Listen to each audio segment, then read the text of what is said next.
So here we were in Uyuni. Welcome back, Uyuni, Bolivia, at the Salt Flats.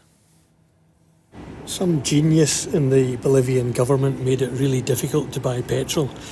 So foreigners basically can't, so you have to go around the houses and go around the cars. And at the one station that did serve as gas, we saw our heroes. The Palacio de Sal, right on the edge of the Salt Flats in Uyuni. So what better thing to use to build your wee hotel? The hotel is entirely of salt. But can you get a poke of chips? Said these were salt bricks. I think they're licorice all sorts.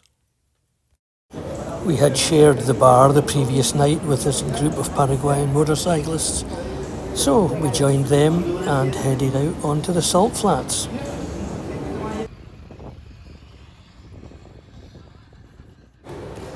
At a height of 3,660 metres, covering 11,000 square kilometres, the Uyuni Salt Flats are the world's largest, the remains of a prehistoric lake that ran dry.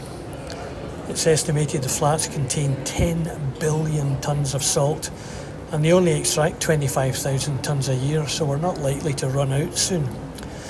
Unfortunately, the flats also contain truckloads of lithium, and the fight is on between conservation, tourism and lithium cash in a world that's demanding the stuff, and a country that needs a few quid in the bank. Coming out here is really freaky. You think you're in ice and you're actually on salt. Ready salted, we headed out on Ruta 5. Once upon a time it was concrete, but I think that was quite a few years ago. Nowadays, mostly just dust and rubble. Occasionally we'd come across a tarred bit, but it would only last for a couple of miles, then it would turn back to dust and rubble. The air was so clear you could see for miles. I reckoned about 100 miles. That's if the llamas' bums weren't in the way. Oddly to us, odd because most days we had our heated jackets running at about 70%, we were actually in the tropics. And as such, they don't have summer, winter and autumn. What they have is dry and wet seasons. And we were in the last weeks of the dry season. The rainy season, when it comes, turns this arid altiplano into a veritable vegetable garden. The small farms we'd pass were obviously gearing up for the growing season, and the wild llamas, they were looking forward to some nice poaching.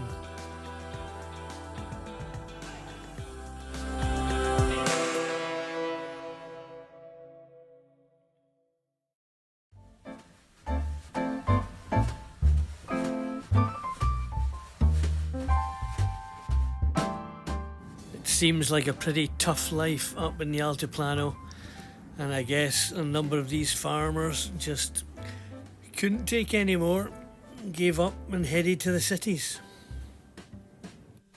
I think we saw more pedal cyclists than we did motorcyclists, and boy, these guys are tough. Imagine getting up that hill. Oh, imagine getting up the next morning to do it all again.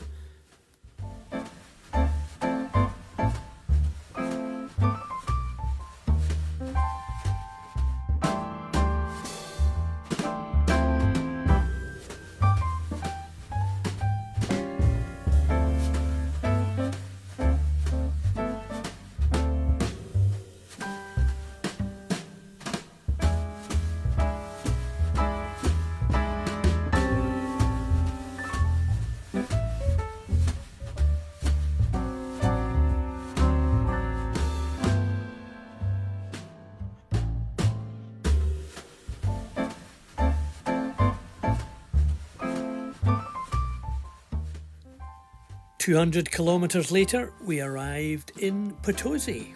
One of the interesting things about riding in South America is that at crossroads, it's a free-for-all.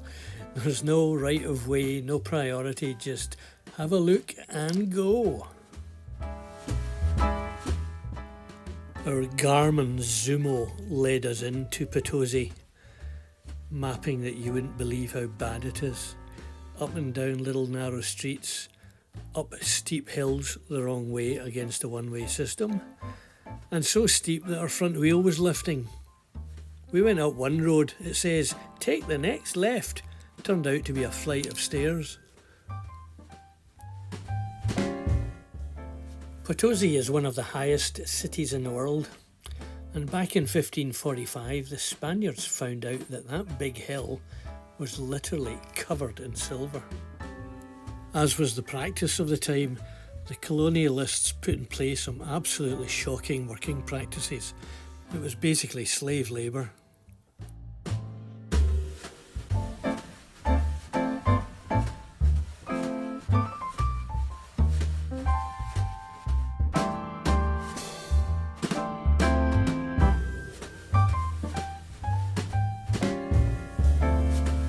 Saturday market to come and get all your genuine Bolivian goods.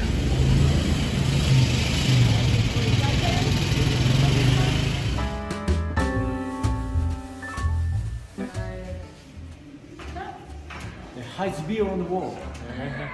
Even today, it's a pretty tough life, and even the guided tours are not for wimps or wussies.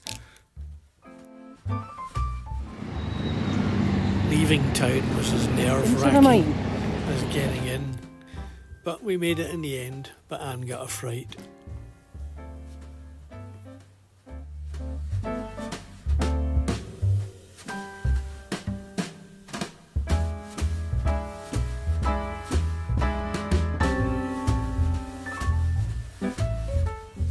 Potosi was the furthest north we went, and it was time to head south for Tupiza.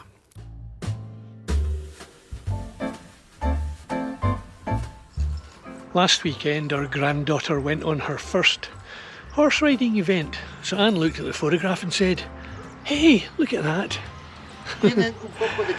Look what we should do." So we swapped 2 wheels for 3 wheels, then 3 wheels for 4 legs. Butcher myself couldn't have done it better. Oh, horsey, why the long face?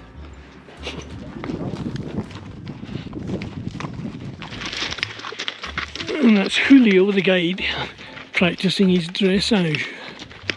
It wasn't exactly the Grand National, but we got to see some nice scenery.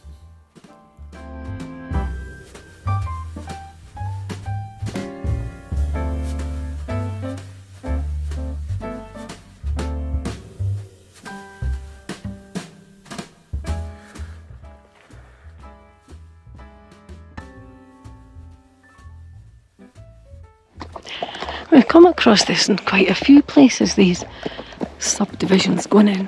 Quite high quality houses. I'm not sure why there's a demand. So the wimp got off the horse and didn't get back on again because my legs are so sore. Horse saddles being even less comfortable than motorcycle saddles.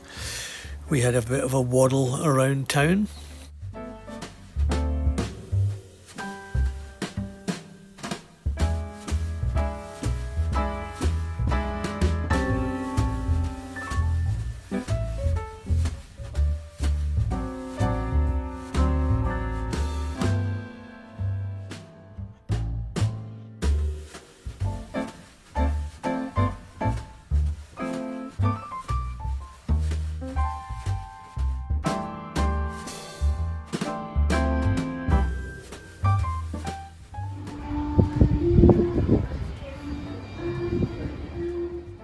So that was Tupiza. We checked out our lovely hotel, which was a lot better than it looked. Headed out past the queue for petrol and diesel. See the trucks lined up under the hills? On our left we'll see the queue of the lorries.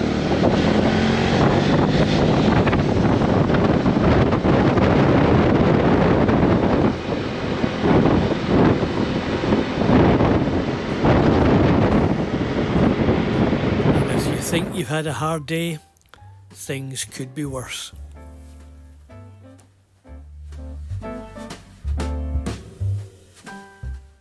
And on we went south for the border between Bolivia and Argentina at La Cueca.